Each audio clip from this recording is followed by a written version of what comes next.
Chocolate வேண்டாம், வெளியில போய் போட்டு வாடா. இங்க வா, இங்க வா, இங்க வா. வேண்டாம், வா. சரி சாப்பிடு, வா. இங்க வா. சரி சாப்பிடு. சித்திக்கு தெரியா?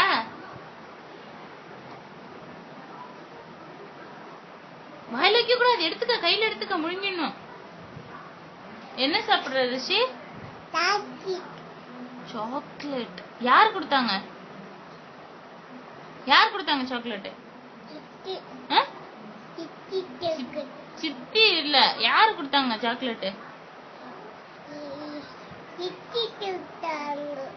சித்தி இல்ல, பாட்டி கொடுத்தாங்க. எந்த பாட்டி கொடுத்தாங்க? எந்த பாட்டி கொடுத்தாங்க?